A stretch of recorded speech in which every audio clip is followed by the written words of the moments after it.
Your life begins to change the moment you focus on solutions, not problems. Most people don't even realize it, but they spend their days stuck in what's wrong. They overthink, they complain, they wait for something to fix itself. And the more they focus on the problem, the bigger it feels. That's why progress feels so far away, because the focus is in the wrong place. If you keep feeding the problem with your attention, you'll stay exactly where you are. In this video, you'll learn how to focus on solutions, not problems.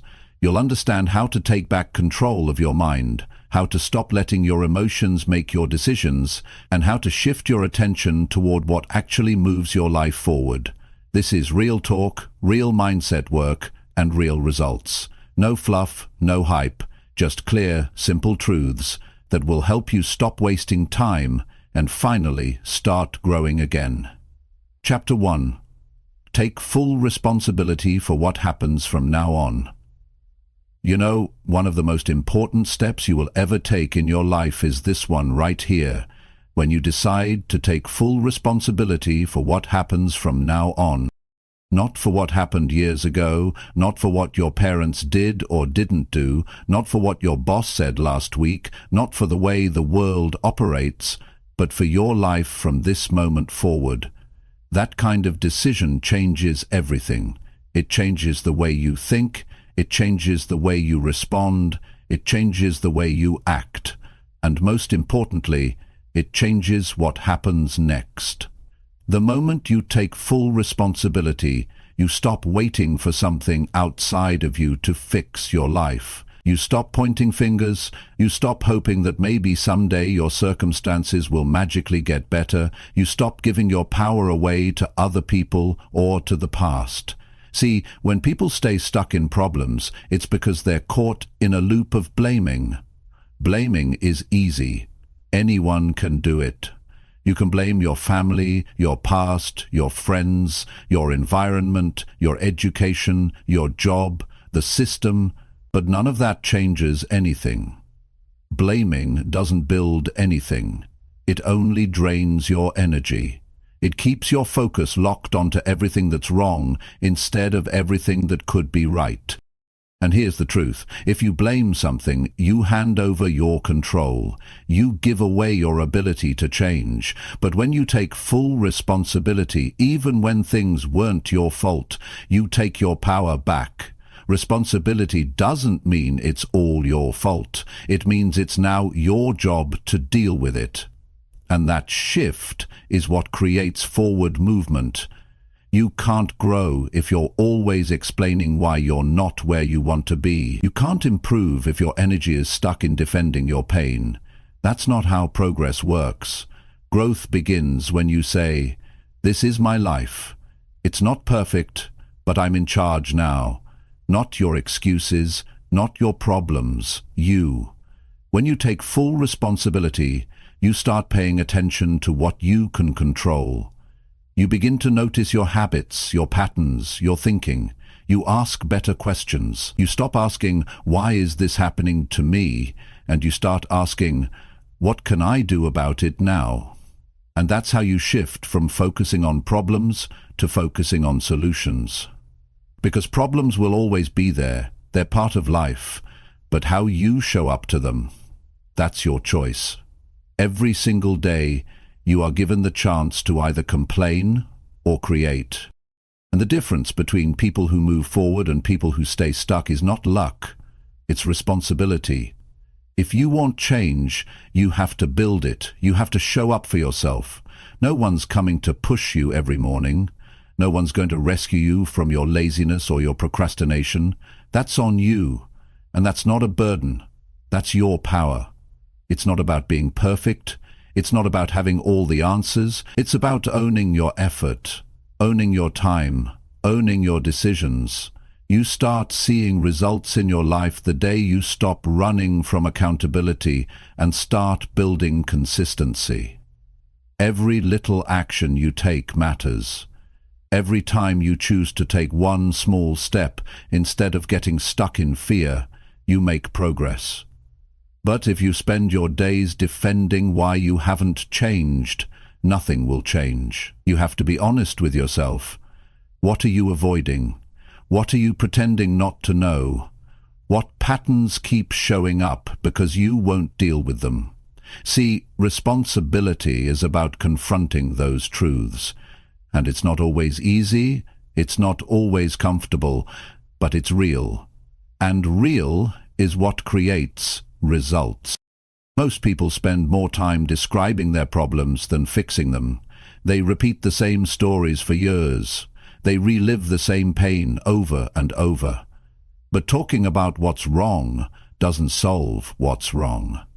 You need to shift into doing, into acting, into becoming the kind of person who solves, not someone who waits for life to feel better before trying. So ask yourself, what can I do today that moves me forward? Not next week, not when you feel ready, today. What can I stop doing that's slowing me down? What excuse have I been making that needs to be removed? What habit needs to be replaced? That's what responsibility looks like. It's clarity, it's action, it's facing the mirror and saying, I decide who I become next. And don't wait for someone to give you permission. You don't need approval to change. You don't need applause to grow. You need discipline. You need direction. You need honesty. Taking responsibility doesn't mean life gets easier, but it does mean life gets clearer. You stop feeling powerless. You stop blaming your past. You start focusing on solutions because you realize your future depends on what you do now, not what you wish would change. So, no more stories about why it's hard. Everyone has hard. Some people use it as fuel. Some use it as an excuse. The only difference is choice. And the best part, you can choose again, right now. You can choose to rise. You can choose to let go of what doesn't serve you. You can choose to show up even when it's tough. And people will notice. You'll start thinking differently, speaking differently, acting different, not because your problems disappeared, but because you stopped letting them define you, because you started solving instead of stalling. Don't wait for motivation. That comes and goes. You need responsibility. Responsibility creates structure. Structure creates results. Results create confidence. And confidence keeps you moving. It all begins with a decision, a real one. The kind where you draw the line and say, from here on out, I own my life. Not halfway, not when it's easy, every day. And you'll fail, you'll mess up, that's part of it. But if you keep showing up, keep learning, keep owning your effort, you'll keep growing. That's what matters. You don't have to change everything today. You just have to take responsibility for your next step. And then the next one. Because once you get in the habit of owning your choices, your mindset shifts. You become someone who builds instead of waits, someone who solves instead of avoids. That's where real strength comes from. Not from having no problems, but from building the habit of rising above them. That's what it means to focus on solutions. That's what it means to take responsibility for what happens from now on. Your time starts now, not tomorrow, not when it's convenient, now. Show up, own your path, be the reason your life moves forward, and never forget, your future depends on the actions you take today. Chapter 2. Train your focus to go where progress can grow. Your life will always follow the direction of your focus. If your focus stays on what's missing, what's broken, or what hasn't worked, then your mind will build patterns around those things. You'll feel stuck, not because there are no opportunities, but because your mind is constantly replaying the parts that are broken. That's not because you're weak. It's because your attention is being trained in the wrong direction. Every day, most people wake up and their attention immediately goes to what's wrong. They think about the stress, the noise, the problems, the things they don't like. Their focus is shaped by what makes them feel stuck, and without realizing it, that becomes their mental routine. But if you want to create change in your life, You need to train your focus to go where progress can grow. Progress doesn't grow in the middle of negative thinking. It doesn't grow when all your attention is locked into fear, resentment, regret, or excuses. Progress grows in clarity. It grows in direction. And it starts with you being aware of what your focus is doing. Every moment, every hour, every day. You can't keep feeding your mind constant reminders of failure and expect confidence to rise. You can't keep staring at setbacks and expect motivation to show up. You need to deliberately choose where you place your attention. That's what training your focus means. You take it seriously. You treat it like something valuable, because it is. Your focus is your energy, and where your energy goes, your future follows. Most people are focused on the wrong things, not because they want to be, but because they've never been taught how to control it. They've never been told. You can direct your focus. You can train it like a muscle. You can teach your mind to see what's useful instead of just what's urgent. But it starts with becoming aware. Start noticing what steals your focus. Is it the constant noise of comparing yourself to others? Is it fear of what could go wrong? Is it a habit of jumping from one thought to another without ever being grounded in the present?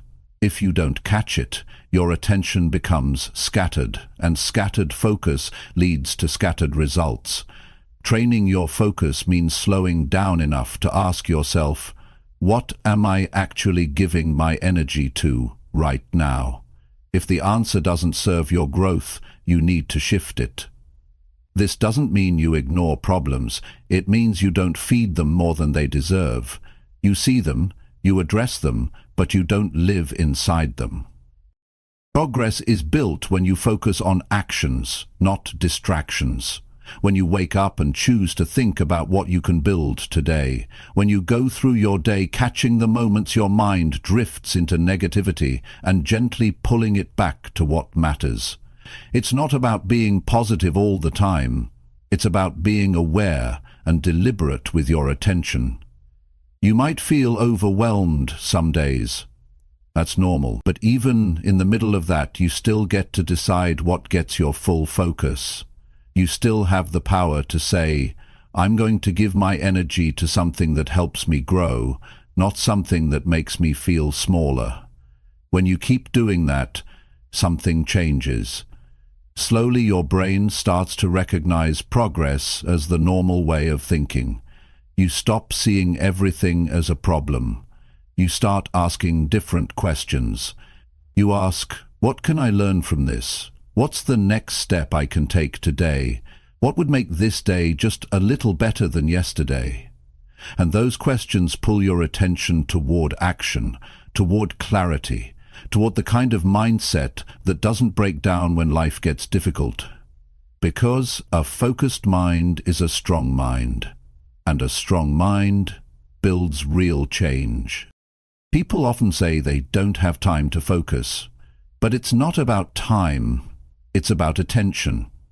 You can have 5 minutes of deep focus that moves your life forward more than 5 hours of mindless distraction. It's not the clock that's holding you back. It's how much of your day you give away to things that don't grow you. Your phone is a tool. Your environment is a tool. Your thoughts are tools.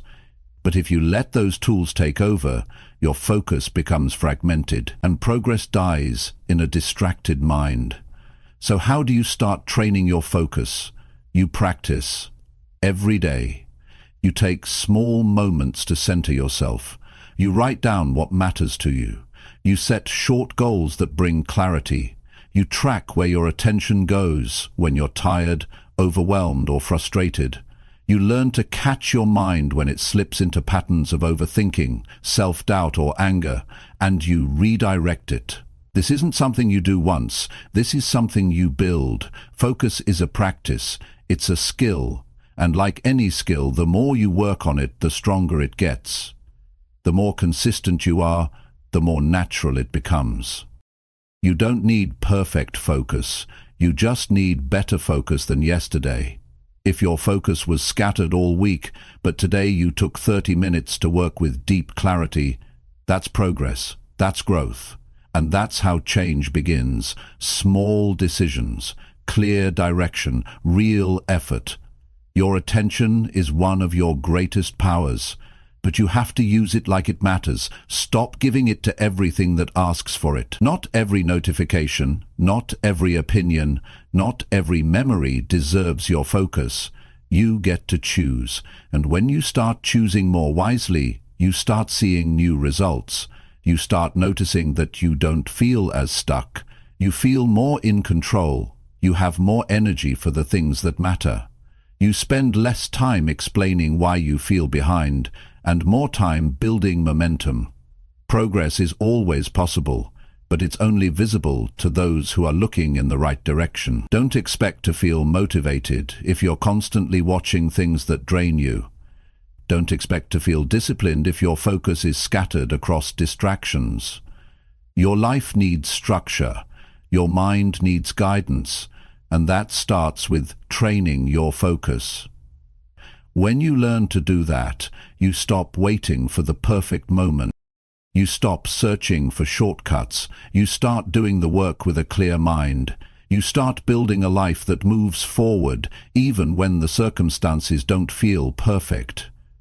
A focused life is not a busy life, it's a meaningful one. It's filled with moments that matter because your mind is there. You're not lost in the past. You're not drowning in the future. You're present. You're connected to the step in front of you, and that's where progress grows. So don't rush through this process. Don't look for fast results. Just stay with your focus. Practice noticing where it goes. Practice pulling it back to your priorities. Practice giving it fully to the things that make you stronger, calmer, clearer. If you do that day after day, you'll notice something powerful. You'll realize your problems haven't disappeared, but your focus has shifted. And because your focus shifted, you became someone who builds instead of breaks. Someone who moves forward instead of staying stuck. Someone who trains their attention to follow growth, not chaos. This is how you take back control of your mind. This is how you take back control of your results. Train your focus, and progress will follow. Chapter 3. Act before fear makes the problem feel too big. One of the biggest mistakes people make in life is waiting. Waiting until they feel ready. Waiting until they're no longer afraid. Waiting until the situation seems easier. But the longer you wait, the harder everything starts to feel. Fear doesn't shrink on its own. It grows.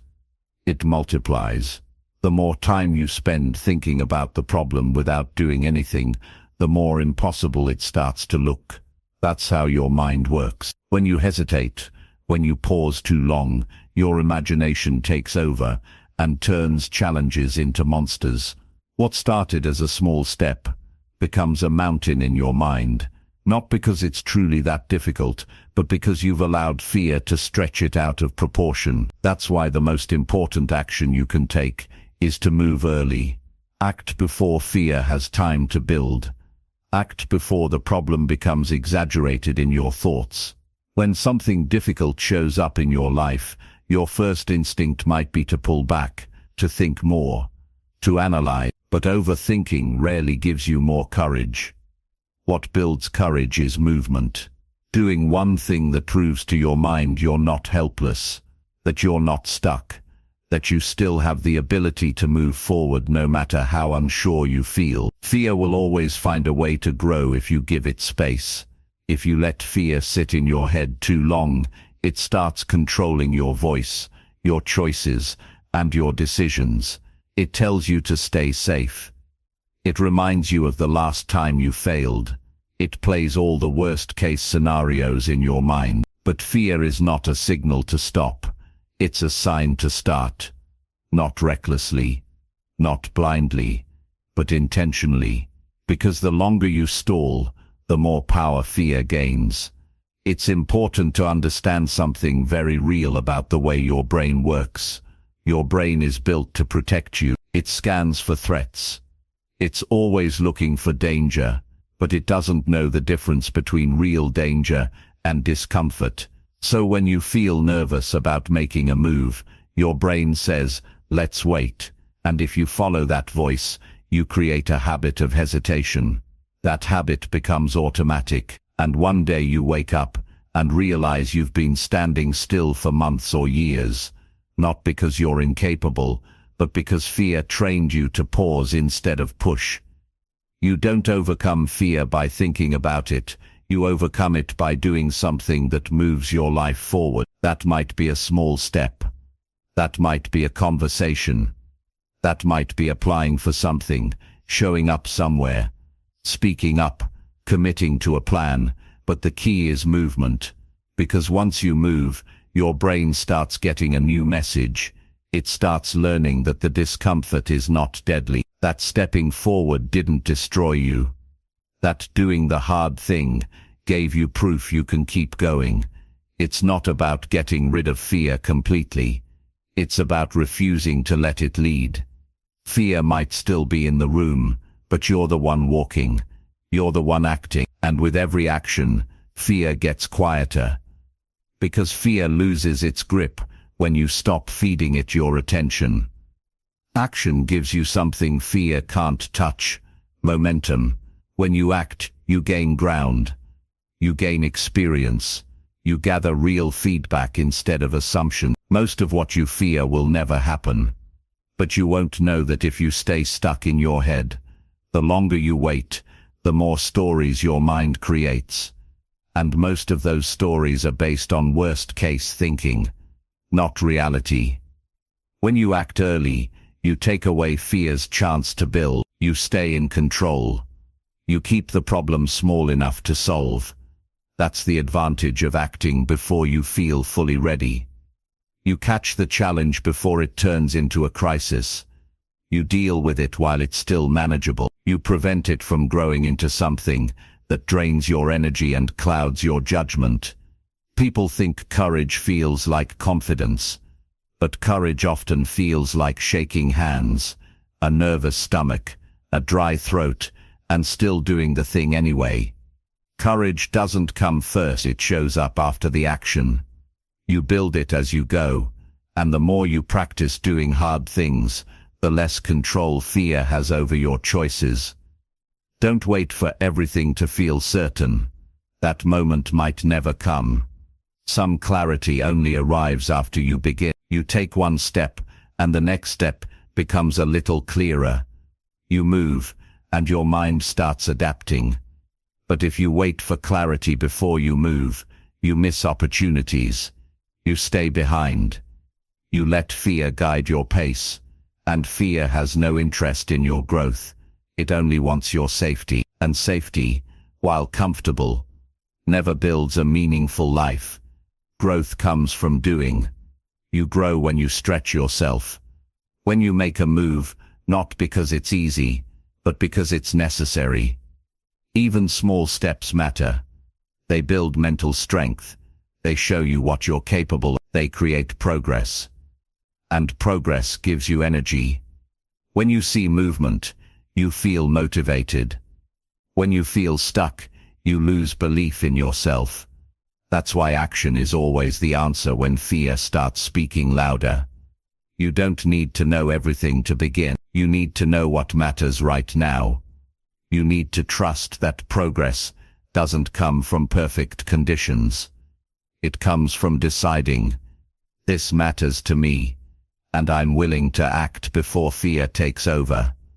That mindset creates a life of results, a life of growth, a life that keeps moving even in the face of uncertainty. Think about how many things you've avoided because fear made them seem too big. Think about the chances you didn't take, the conversations you avoided, the goals you postponed, not because they were impossible, but because your mind kept enlarging the problem. And now imagine if you had acted earlier. If you had taken that first step before fear built a wall around it, your life would be in a different place. It's not too late to change that. The next time something feels intimidating, ask yourself, What can I do right now that moves me forward, even a little? That one step might be all it takes to shift your momentum. And momentum is powerful. It breaks hesitation. It builds belief. It reminds you that fear doesn't get to decide your direction. Train yourself to catch fear early. Learn to recognize when it starts whispering reasons to wait. Be honest about the times you've listened to it, and then make a new decision. Choose action, not because you feel ready, but because you refuse to let fear shrink your potential. Remember this: fear feeds on delay. The more you wait, the bigger it grows. But the moment you act, fear loses its grip, and every time you repeat that process, you take back control. You build a mindset that doesn't freeze under pressure. You become someone who solves instead of stalls. Your future is shaped by how you respond to fear. You can let it keep you small, or you can use it as a signal to move. Not recklessly, not without thought, but with purpose, with strength, with commitment. Don't let your life be a story of hesitation. Make it a story of action.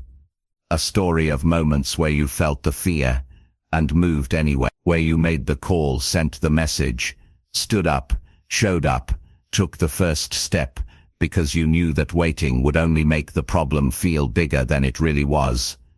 And when you look back, those moments of action will be the ones that changed you, the ones that taught you that fear is loud but not wise, that your future doesn't belong to your hesitation. It belongs to your decision to act before fear takes over. Chapter 4. Take full ownership of how you react to setbacks. Every single person faces setbacks. No one is immune. Life doesn't ask for your permission before it throws you off course. Sometimes things fall apart without warning. Plans don't work out. People disappoint you. You fail at something you believed you were ready for. But what defines your growth is never the setback itself. It's how you react to it. You don't control everything that happens to you, but you do control what you do next. That's where all your power lives. That's where real progress begins. When you take full ownership of how you respond. The truth is, your first reaction to a setback reveals the quality of your mindset. If you always respond with frustration, blame, or self-pity, you're building habits that keep you in that same place. But if you train yourself to pause, stay aware, and choose a response that moves you forward, you start building a different kind of life, one that gets stronger under pressure instead of weaker. Most people don't realize that reacting is a habit. If your usual reaction is to complain, your mind will go there by default. If your first move is to blame someone or something else, your focus stays locked on what went wrong instead of what could go right.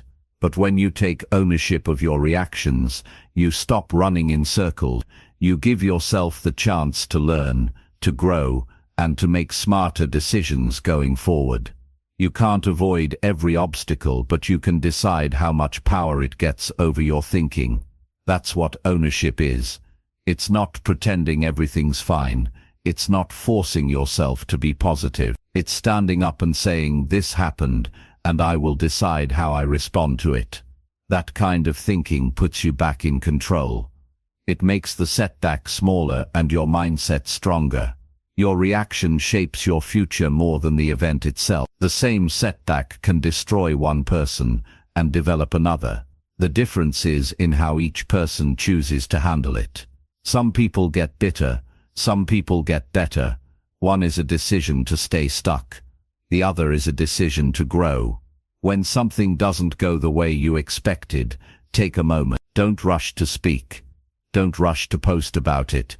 Don't rush to escape it. Sit with it. Ask yourself real questions. What just happened? What am I feeling right now? What does this reaction say about how I've been handling pressure? Then go deeper. What would a stronger version of me do right now? What action would help? Not just feel good, but actually help. You grow when you stop reacting and start responding. A reaction is automatic. A response is intentional. A reaction is emotional.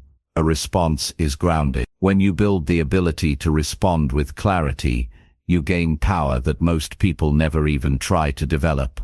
Sometimes setbacks feel personal. They sting. They hurt your pride. But the pain is part of the message. If you pay attention, setbacks will show you where you need to improve. They'll highlight weaknesses in your thinking, your habits, your expectations. And when you take ownership of your role, even a small part of it, you open the door to real improvement. Avoiding responsibility for your reactions might feel easier in the moment, but it guarantees long-term pain. You end up repeating the same mistakes. You go through the same emotional patterns. You blame the same types of people. Nothing changes because you're not changing. Ownership is the opposite of avoidance. It's maturity. It's the decision to lead yourself, even when things feel unfair or unexpected. You don't need to have all the answers. You don't need to pretend you're unaffected, but you do need to care about how you show up when life tests you. Because those moments, those emotional turning points, shape your direction more than you realize. When you respond with clarity, with maturity, with purpose, you build something no one can take from you. Self-respect. Taking full ownership of how you react doesn't mean you suppress your emotions. It means you manage them. It means you don't let them decide your next move. You feel them, you process them, and then you choose what to do. You don't lash out, you don't quit. You don't sit in anger or shame. You breathe, you reflect, you move forward with strength.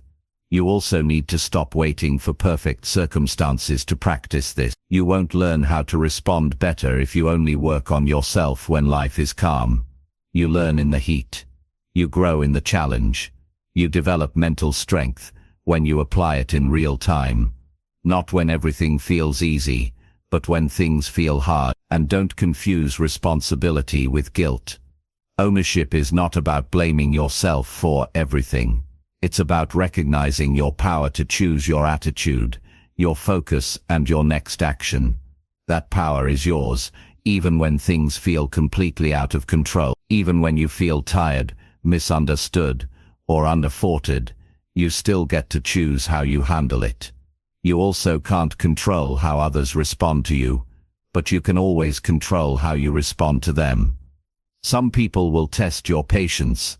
Some will doubt you, reject you, disrespect you. But when you take ownership of your response, you protect your peace. You don't hand over your emotional stability to someone else's behavior. You decide how you want to feel. You decide what standard you want to live by. That's what makes you stronger than the moment. When things fall apart, your reaction either builds your character or exposes what still needs work. That's not something to fear. That's something to use. Let your reactions become a learning ground.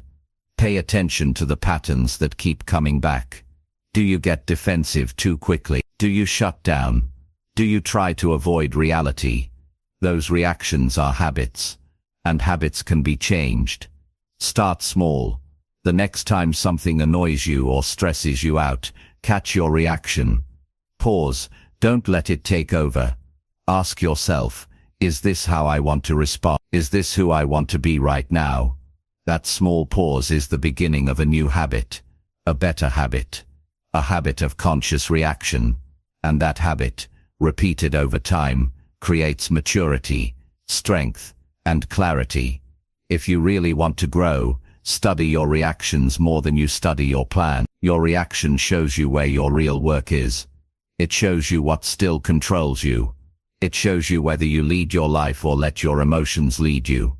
This is not easy work, but it's powerful, and it's worth it. Because the day you take full ownership of how you react is the day you stop being controlled by outside forces.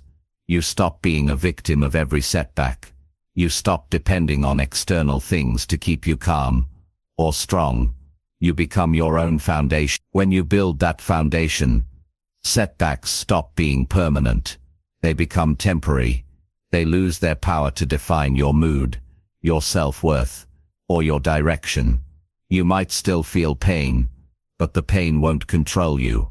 You might still feel pressure, but it won't break you. You'll handle things differently, not because life got easier, but because you got stronger. This kind of strength is quiet. It's internal. It's the kind of strength that makes you trustworthy to yourself, to others. It's the kind that makes people respect you. But most importantly, it's the kind that helps you respect yourself. So the next time you hit a wall, don't just look at what went wrong. Look at how you reacted. Be honest. Did you run from it? Did you blame someone? Did you give up too soon? Or did you breathe, think, adjust, and take one more step forward? That's your work. That's your power. That's your life. Take full ownership of how you react to setbacks, and you'll build a life that can handle anything. Not because everything goes right, but because you show up right. That's what real success looks like. Leading yourself well when things go wrong. That's what turns pain into power, failure into fuel, and struggle into strength. It starts with you. It starts now. Chapter 5. Catch the moment your thinking starts going in circles. One of the quietest ways people stay stuck is by thinking in circles. It starts out small, a single thought, a worry, a doubt, a what if, and then, instead of finding a solution or taking a step forward, the mind keeps looping. It replays the same thought, the same scenario, the same question over and over. You go through your day, but that one worry keeps coming back. You try to focus, but your mind keeps spinning. You're not solving anything. You're just exhausting yourself with the same thoughts dressed in different words, and you don't even notice it happening. That's the danger of circular thinking. It feels like thinking, but it's really just spinning. It gives the illusion of effort, but it's not progress. It drains energy, builds stress, and blocks clear decisions. If you want to grow, if you want to solve your problems and move forward, you have to learn to catch the moment your thinking starts going in circles. That moment matters, because the longer the loop continues, the harder it becomes to break it. Your thoughts begin to reinforce each other. They feed off your fear. They start building emotional momentum, and soon you're not just thinking. You're stuck in a pattern that controls how you feel, how you behave, and how you respond to life. The key is awareness. Not judgment, not panic, just awareness. You need to start paying attention to the way your mind moves. Begin noticing the signs. When you're thinking about the same problem again and again without a new idea or a step forward, that's a sign. When you start getting anxious just from thinking, not from anything real in front of you, that's a sign. When your thoughts start circling, instead of leading anywhere, it's time to pause. That pause is powerful. It gives you a chance to step out of the loop and step into clarity. Most people are never taught how to work with their thoughts. They're taught to achieve, to act, to perform, but not to recognize what's going on in their own head. So when circular thinking takes over, they assume they're just being thorough, or careful or thoughtful. But thinking should lead to answers, to action or to peace. If it leads only to tension and exhaustion, you're not solving, you're spinning. So what do you do when you notice your thoughts going in circles? First, stop. Not stop thinking altogether, but stop following the loop. Interrupt it. Say to yourself, I've thought this already. What's new here? If there's nothing new, nothing helpful, nothing that moves you forward, then it's time to shift your focus. One of the strongest habits you can build is the ability to direct your thoughts with intention. That means you decide which thoughts stay and which thoughts need to go. You don't accept every thought as truth just because it showed up. You filter, you question, you challenge what doesn't serve your growth. That's how you regain control over your thinking. You also need to understand why your mind loops in the first place. It's trying to protect you. Your brain thinks that if it keeps going over the problem, maybe it will find a perfect answer, or prevent pain, or prepare you for the worst. But what it's really doing is holding you in a state of emotional paralysis. Nothing changes. You just get more stress. So remind yourself, thinking without action doesn't reduce fear, it increases it. Now this doesn't mean thinking is bad. Thinking is powerful. Reflection is valuable. But there's a difference between productive reflection and repetitive rumination. Reflection looks for lessons, makes plans, and creates change. Rumination just repeats the same discomfort again and again. That's the difference between clarity and confusion. One leads to movement, the other leads to mental fog. When you train yourself to catch circular thinking, you create space for something better.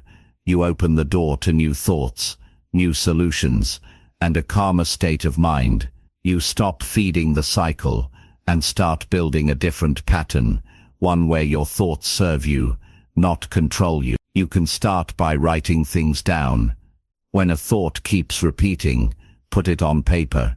Ask yourself, what's the real issue here? What am I afraid of? What's one action I could take today to reduce this fear? Writing breaks the cycle. It gets the thought out of your head and into a place where you can look at it with more clarity. You can also shift your attention physically. Move your body, change your environment, go outside, exercise, breathe deeply. When the body changes, the mind follows. Sometimes you don't need more thinking, you need a pattern interrupt, something to shake your system out of the loop. Don't wait for peace to arrive on its own. Create it by becoming intentional with your focus. Redirect your energy toward the things that build you. Don't allow your mental space to be occupied by the same few thoughts on repeat. That kind of thinking doesn't just waste time, it wastes potential. Catch the loop early. The earlier you catch it, the easier it is to redirect. But even if you've been stuck in a loop for hours or days, you can still break it. You just have to notice it. Awareness is always the first step to change. Another helpful practice is asking better questions. Instead of asking, why do I always feel this way? Ask, what can I do about it right now? Instead of thinking, what if it all goes wrong? Try, what's the next small step I can take? Better questions lead to better focus. They create openings for new actions and better outcomes. Surround yourself with people who remind you to think clearly, not people who feed your fears or join you in your mental spirals. Choose people who challenge your assumptions, who encourage you to take action, who help you see things from a wider view. Sometimes a simple conversation with the right person can break a mental loop you've been trapped in for days. You also need to be honest about what kind of content you feed your mind. If you're constantly watching or reading things that trigger anxiety, stress, or comparison, you're giving your mind more material to loop around. Protect your focus. Be intentional with what you consume. Feed your mind with clarity, not chaos. You won't always catch the loop right away. That's okay. This is a skill you build with practice. Every time you notice your thinking go in circles and choose to step out of it, you're strengthening your mind. You're building mental discipline. And that's one of the most important skills you can develop if you want to grow in life. There's nothing weak about struggling with your thoughts. Everyone does. But there's something powerful about choosing to face that struggle with awareness and strategy. You don't have to be perfect. You just have to care enough about your mental clarity to work on it. To pause, to shift, to catch the loop and choose better. When your mind is clear, your life starts to move. You make better choices. You feel less overwhelmed. You see solutions that were hidden behind the noise.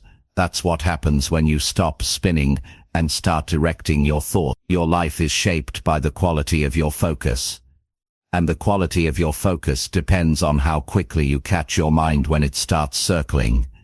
Catch it early, train it daily, guide it firmly, and build a future that reflects clarity, not confusion. That's how real progress is made. One clear thought, one better reaction, one strong decision at a time. Chapter 6.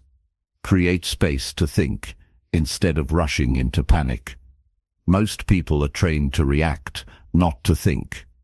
When something unexpected happens, when plans go off track, when someone says something hurtful, when you get bad news or face a sudden challenge, the natural instinct is to panic.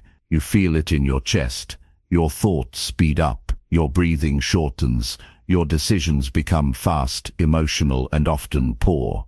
That panic creates pressure, and that pressure pushes you to act, even when acting immediately isn't the right thing. It makes you feel like you have to fix everything right now, but rushing is rarely the solution. In fact, rushing often creates more problems. What you really need in those moments is space. Space to breathe. Space to see clearly. Space to think. Thinking takes intention. It requires mental stillness. But in a world that celebrates urgency, that kind of stillness is rare. People are praised for being quick, for reacting fast, for moving constantly. But clarity doesn't come from chaos. It comes from calm. If you want to make good decisions, if you want to stop letting panic control your life, you need to build the habit of creating space between what happens and what you do next. That space is powerful. It gives you the ability to separate the situation from the story you tell yourself about the situation. It helps you slow down long enough to ask the right questions, instead of acting on impulse. Without that space, you respond out of habit, and most habits formed under stress are not helpful, they're just familiar. When you panic, your thinking narrows, you stop seeing options, you focus only on what's wrong, not on what's possible. You stop thinking long-term and make short-term decisions to escape discomfort. And when those rushed decisions add up, your life feels out of control. But it's not the circumstances that did it. It's the absence of mental space. You can't expect to build a strong life if your mind is always in emergency mode. Strength comes from grounded thinking, from slowing down long enough to evaluate, reflect, and choose wisely. This doesn't mean you avoid action. It means your action is thoughtful, not impulsive. It means you decide from clarity, not from panic. Creating space starts with self-awareness. You need to know what triggers your panic. Is it pressure from others? Fear of failure? The need to please people? Once you identify your triggers, you can catch yourself before panic takes over. You can pause. You can step back. You can breathe. That pause might be 30 seconds or 5 minutes, but that moment is everything. It breaks the automatic response and gives you back control. Some people think creating space means doing nothing. It doesn't. It means doing something different. It means choosing reflection over reaction. That's a skill, and it's one most people never practice, but it's available to anyone willing to pause before they move. And once you start doing it, you'll notice something important.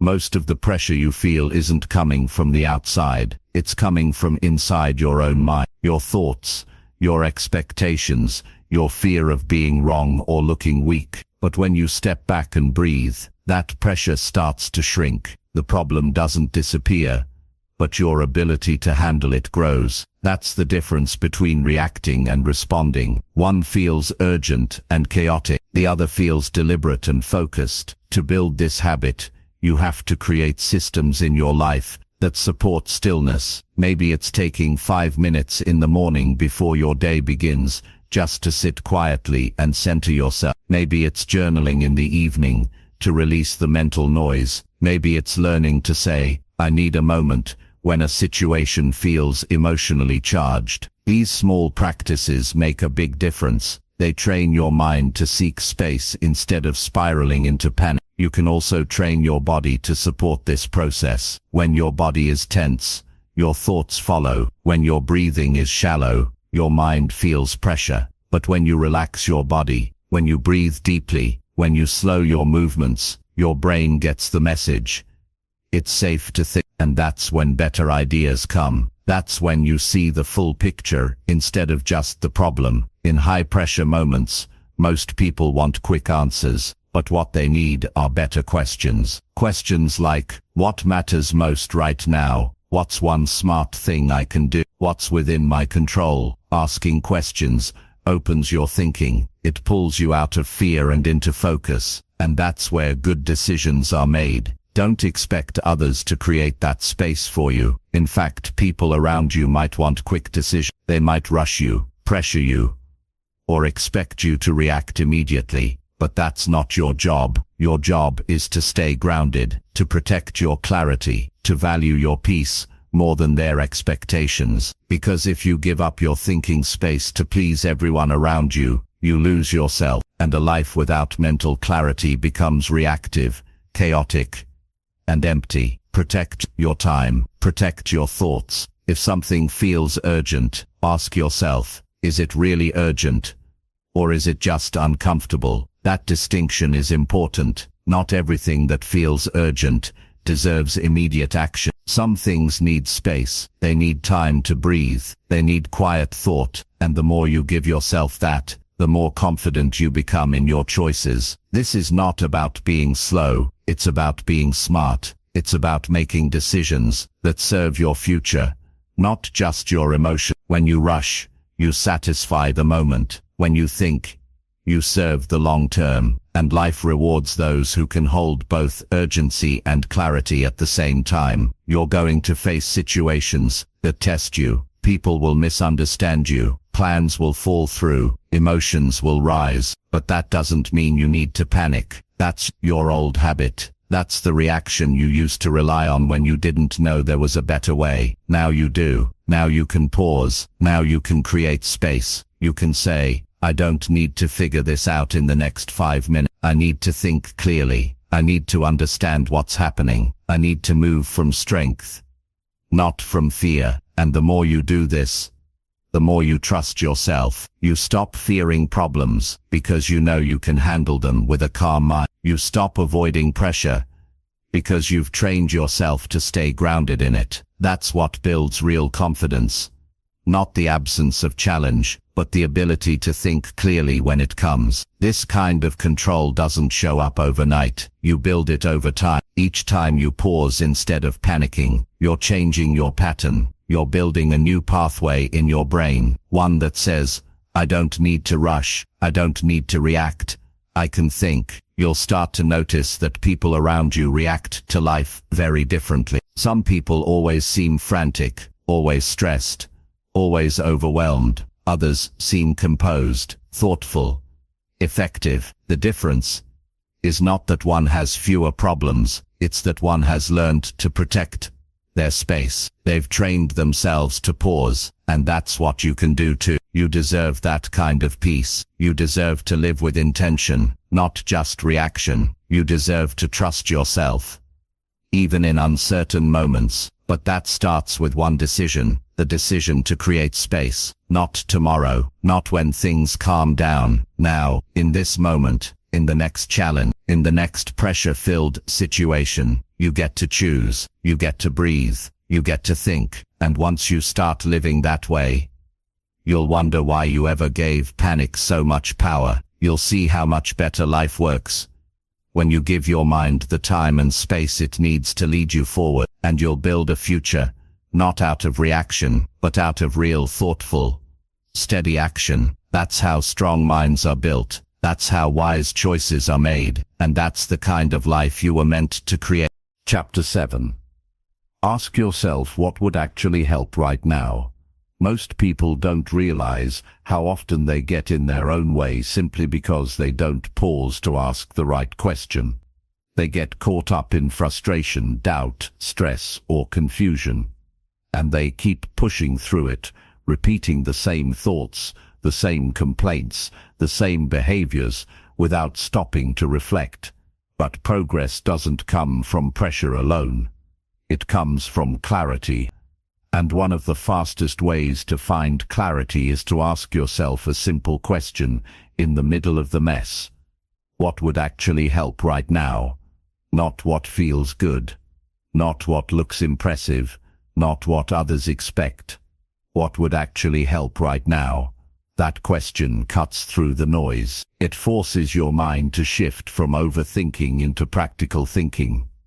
It moves your attention away from blame, regret, and wishful thinking and back to real action.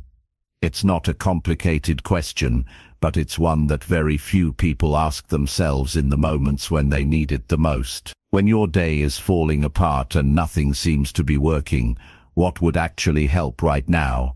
When you feel tired, angry, or discouraged, what would actually help right now? When you're overwhelmed with options and can't make a decision, what would actually help right now? Not next week, not next month, not when you have more time or energy right now. This question works because it forces you to step into the present. Most stress lives in the past or the future. You replay something that already happened, or you worry about something that might happen. But rarely do people sit with the current moment long enough to understand what they really need. That's why asking this question brings you back to the center. It grounds you. It stops the spiral. It gets you thinking clearly again. You can't move forward if you don't know what you're aiming for, and in moments of pressure, the mind wants to escape, not act. You look for distractions, reasons, or escape routes. But what helps is often simple. Take a break. Get honest with yourself. Set a small goal. Ask for help. Drink water. Go for a walk. Write it down. Silence your phone. These small decisions, when made with intention, can break the tension and give you a way forward. Not every situation needs a big solution. Most moments require a practical shift. But you won't find that shift unless you're asking the right question. Most people ask, why is this happening? Or what's wrong with me? Or how am I supposed to fix all of this? And those questions might feel urgent, but they don't give you answers that help in the moment. They add weight. They keep you focused on problems instead of possibility. But when you ask, what would actually help right now? You immediately flip your mindset. You move from reaction into strategy. You're no longer waiting for something to change. You're deciding how to move, and that decision gives you back your control. It doesn't have to be dramatic. Maybe what helps right now is turning off all the noise around you. Maybe it's stepping outside for some quiet. Maybe it's finishing the one small task you've been avoiding all day. Maybe it's forgiving yourself for not being perfect. Maybe it's choosing to speak up about something you've been bottling up. Or maybe it's just resting without guilt. Whatever it is, you'll only know if you slow down long enough to ask. This practice builds self-awareness. The more you ask this question, the more you begin to notice your own patterns. You start recognizing what throws you off and what brings you back. You become better at responding to stress with intention rather than emotion. You stop waiting for the perfect condition, and you start creating better conditions with simple actions. Asking this question also builds emotional maturity. It teaches you to separate your feelings from your actions. You can feel disappointed and still take the next step. You can feel uncertain and still make a smart choice. You can feel frustrated and still do what's useful. You learn to lead yourself instead of being led by your emotions. That's real strength. That's real discipline. It also helps you communicate better. When you're in a tough conversation and your emotions are starting to take over, you can pause and ask yourself quietly, what would actually help right now? Sometimes it's listening more. Sometimes it's saying less. Sometimes it's walking away for a minute to cool down. That small question can save you from saying things you don't mean or doing something you regret. It gives you a better grip on your behavior. This question isn't just for hard times either. It works when things are going well. If you're feeling focused and productive, ask yourself, what would actually help right now to keep this momentum going? You might realize you need to protect that time, cut distractions, or dive deeper into what's working. It keeps your progress intentional, not accidental. If you feel like you're spinning your wheels, this question gives you a reset. It shifts you away from wishful thinking and into reality. You start solving, not stalling. You stop hoping things will get better on their own, and you begin taking responsibility for how you respond to your current situation. Over time, this becomes a habit. Instead of feeling overwhelmed by problems, you become the kind of person who steps back, breathes, and looks for a real solution. Not a perfect one, but one that helps in the moment. That's how confidence is built, not through huge achievements, but through the steady habit of solving what's in front of you. This mindset also trains you to stop catastrophizing everything. You learn that not every bad moment means everything is ruined. You stop making problems bigger than they are, because you've trained yourself to look for small practical steps forward. You start to believe in your ability to handle life, because you've proven it to yourself over and over in small ways. The more you practice this, the faster your recovery time becomes. You'll still face stress. You'll still have bad days, but you won't stay there as long. You'll catch yourself. You'll regroup. You'll shift your attention from the noise to the action, and that's where your progress lives. Not in perfect planning, but in present awareness. Start using this question in your daily life. When you're tired, ask it. When you're stuck, ask it. When you're emotional, ask it. When you're distracted, ask it. Write it down. Put it where you'll see it. Make it part of how you think. And the more you use it, the more power you take back from your emotions, your environment, and your old patterns. You'll begin to notice you waste less time. You'll catch yourself before you spiral. You'll make fewer excuses and more progress. And you'll become someone who doesn't wait for circumstances to change, because you've trained yourself to change your response instead. That's what self-leadership looks like. It's not loud or dramatic. It's a quiet question, a simple pause, a better decision, one moment at a time. That's how you stay grounded. That's how you keep moving forward. And that's how you turn your attention into action that actually makes a difference, not someday, right now. Chapter 8. Replace complaining with one simple action every day. Every day people waste time, energy, and potential by complaining. It becomes a habit so quickly you don't even realize you're doing it. You wake up tired, so you say it out loud. You see something you don't like, and you point it out.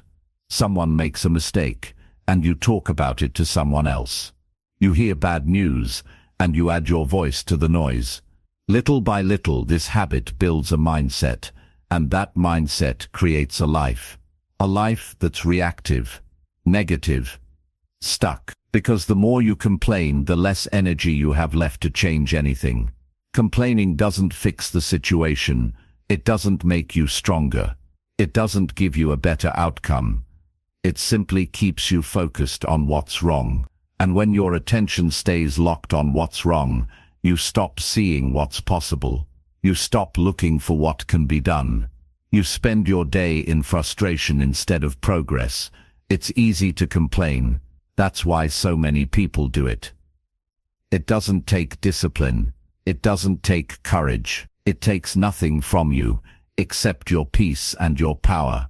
But if you want your life to get better, you have to do better with your words, your attention, and your effort.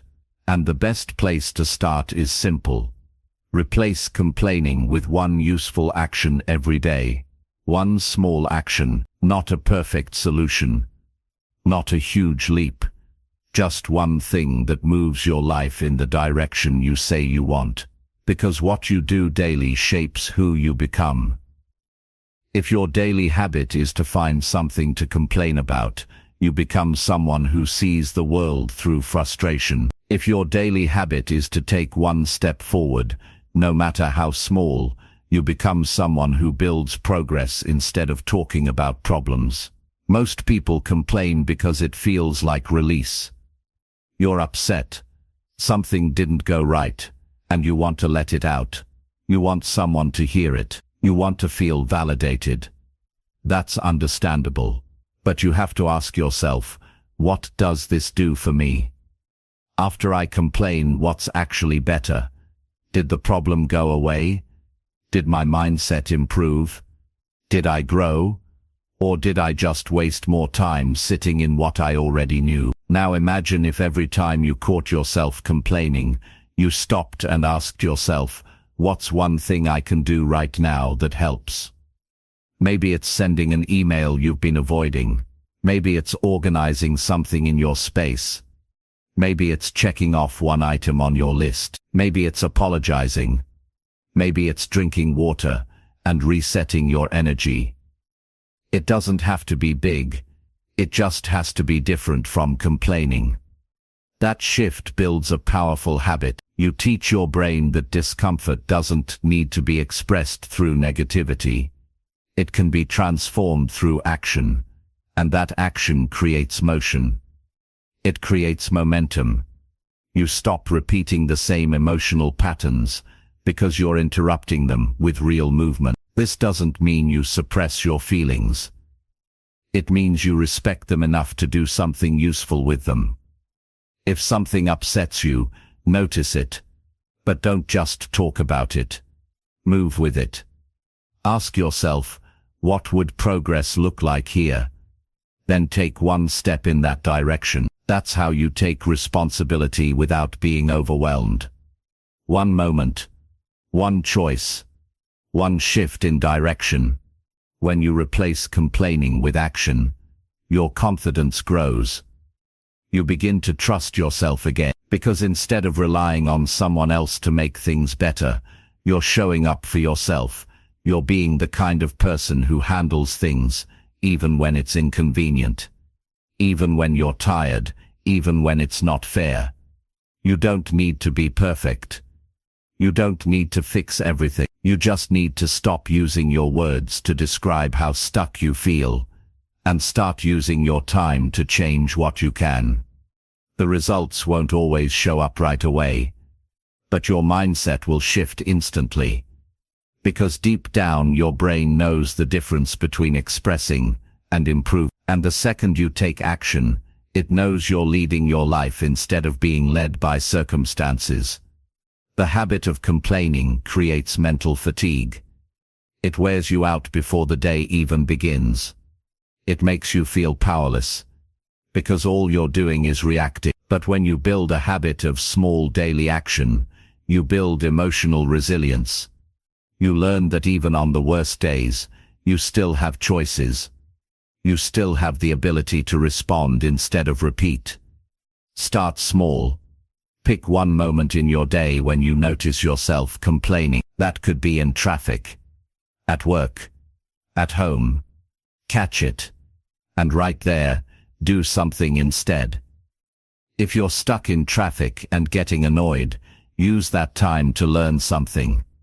Listen to an audiobook or reflect on your goals. If you're about to complain about a coworker, stop and ask yourself what needs to be said directly, or what part of the situation you can influence. If you're complaining about how tired you are, ask yourself if you've had water, food, or sleep, and fix one of those things before repeating how drained you feel. These are not huge changes, but they are powerful because they're consistent, and consistency is what rewires your mind. It teaches you to stop seeing frustration as a destination, and to start seeing it as a signal.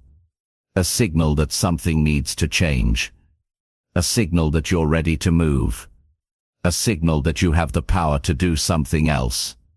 Over time, people will notice the difference in you. You'll speak with more calm. You'll handle challenges with more patience. You won't be pulled into every complaint or negative conversation around you. And it won't be because your life suddenly became easier. It will be because you decided to lead yourself through the day instead of dragging your mind through the same complaints. You'll also find that you start respecting yourself more. Because deep down you know when you're being productive, and when you're just avoiding responsibility. And nothing brings long-term peace like knowing you're doing your part to improve, even in small ways. Don't wait for motivation. Don't wait for everything to feel perfect. That's just another excuse not to act. Start today. Start with one complaint. Replace it with one action. Then repeat. Build the muscle. Teach your brain that every challenge comes with a chance to improve, not a reason to spiral. It's not complicated, but it is a decision. You choose which habit you feed, complaining or creating. You choose whether you describe the problem or work toward the solution. One will drain you. The other will build you. And you don't have to do both. You get to decide how you show up to your life. So the next time you feel the urge to complain, pause. Just long enough to ask yourself, is this helping me move forward? And if it's not, trade it. Not for perfection. Not for some grand change. Just for one small action. That's how you grow. That's how you move. And that's how you start turning your energy into progress instead of problems. Every single day, one choice at a time. Chapter 9. Calm your emotions so your choices stay clear. When emotions run high, decisions become cloudy. That's something you've probably experienced more than once. Whether it was saying something you didn't mean, doing something you later regretted, or avoiding something you knew you needed to face. The common thread in all of those moments was simple: you weren't calm. Your mind wasn't clear. Your emotions took the wheel, and they drove you straight into a choice you would never have made if you had been grounded. That's the reality for most people. They let emotions lead instead of learning how to lead their emotions. Emotions aren't the problem. They're part of being human. They carry messages. They let you know when something matters. But when you don't manage your emotional state, you lose the ability to respond wisely. You react without thinking. You say yes when you should say no. You say nothing when you should speak up. You give in to pressure instead of staying aligned with what's right for you. The cost of unmanaged emotions is high. It shows up in broken relationships, lost time, missed opportunities, and ongoing frustration. The solution isn't to ignore emotions or pretend they don't exist. That doesn't work. Suppressing what you feel only builds pressure under the surface, and eventually that pressure finds a way out. What you need to do is learn how to calm yourself in the moment, how to slow things down just enough to see clearly, to think clearly, and to choose clearly. Calm is not a luxury, it's a skill, and just like any skill, it can be learned, practiced, and strengthened over time. When you train yourself to stay calm, you protect your judgment. You give yourself the chance to see things as they are, not as they feel in a single intense moment. Most emotional reactions are based on the first version of the story your mind creates, and that version is usually filtered through fear, past experiences, or assumptions. But if you pause, if you slow down your breathing and center yourself, that first version quiets down. You gain access to a second version, one that's more balanced, one that sees a wider picture. That's the version of you that makes strong choices. That's the version of you that speaks with purpose, not panic. That's the version of you that holds the long-term goal in mind, even when short-term emotions are pulling you in every direction. Think about the last time you made a decision under stress. How did that turn out? Were you proud of how you handled it? Or did you walk away thinking, I should have taken a moment? I didn't need to react like that. That feeling isn't guilt, it's awareness. It's your deeper self telling you that there's a better way to move through challenges. You don't become emotionally calm by accident. You build it with practice. You build it by noticing your signals, the tightness in your chest, the heat in your face, the racing thoughts, the shallow breath. Those signals are not random. They're your system warning you that your thinking is about to be hijacked. And that's your cue to pause. When something triggers you, an argument, a rejection, a delay, your body reacts before your logic does. That's why it's critical to learn how to calm your system. You do it by breathing deeper, by pausing before speaking, by stepping away when needed, by grounding yourself in the present moment. Those few seconds of calm can change everything about what you say and do next.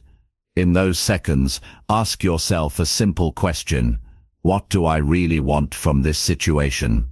Not what you feel like doing, not what emotion is screaming for you to do, but what actually helps the bigger picture. That question pulls you out of your emotional tunnel and gives your mind something solid to hold on to. Strong people don't let emotions decide their next move.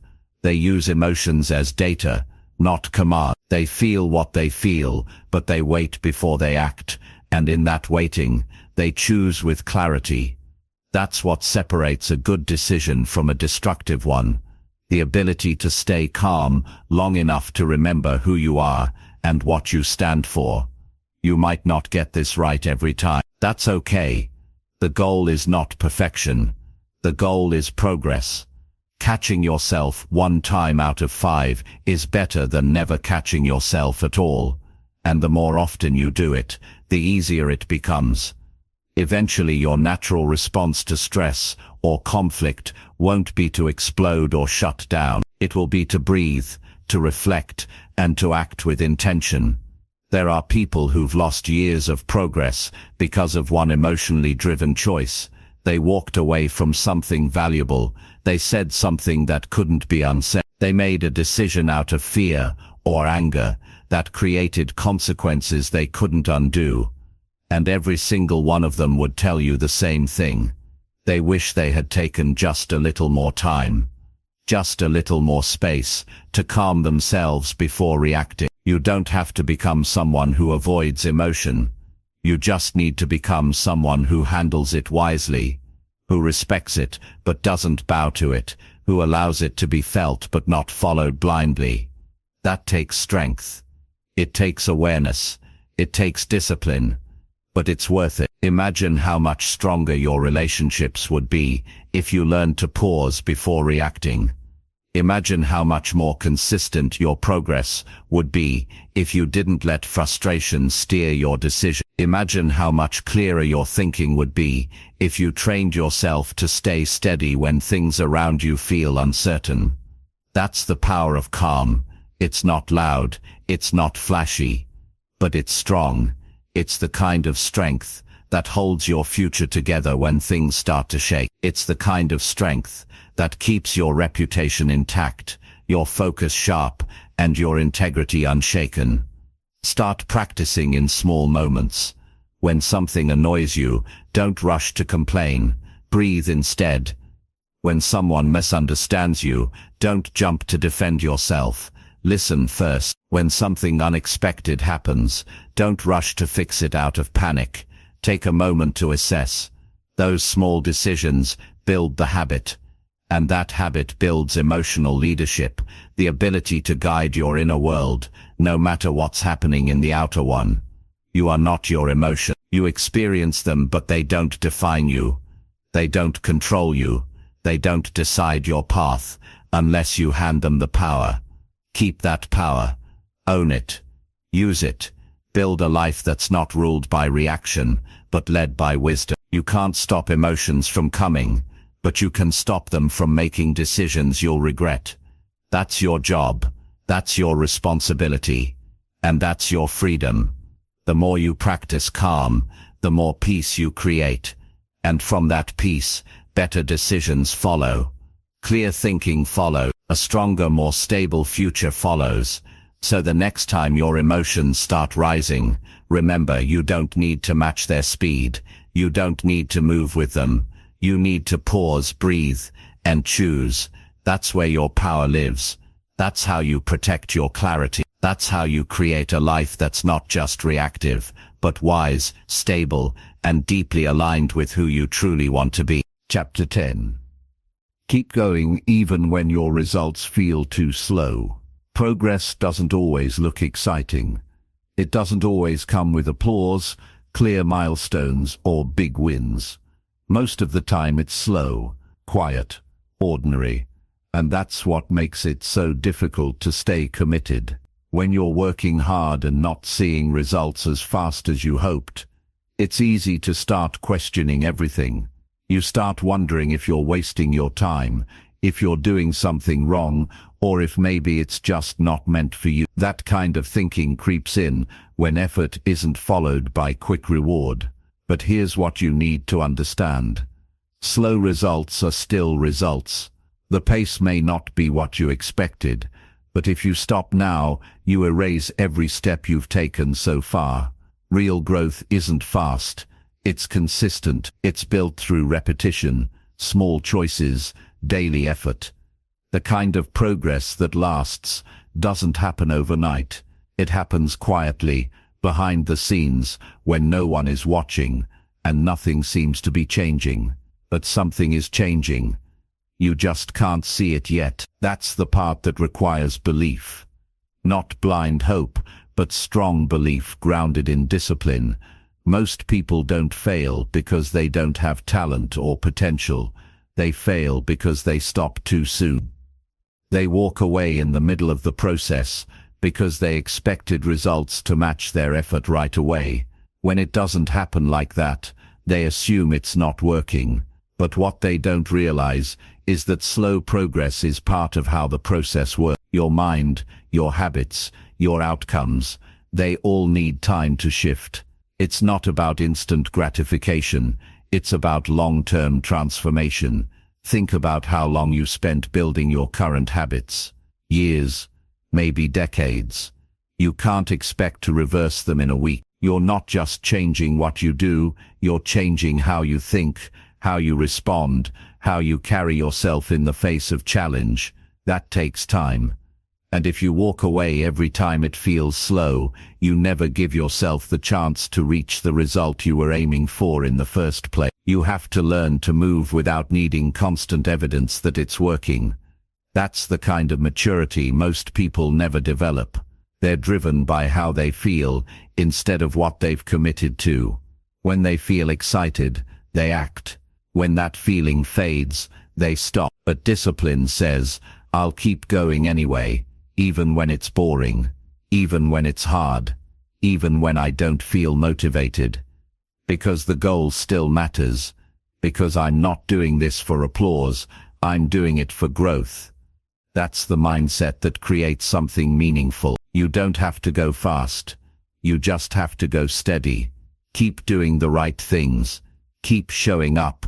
Keep making the choices that move you forward, even if the progress is hard to see right now, because everything you're doing is building something. Every choice, every action, every small decision, it's stacking up. You're either stacking effort that supports your future, or you're stacking reasons to stay the same.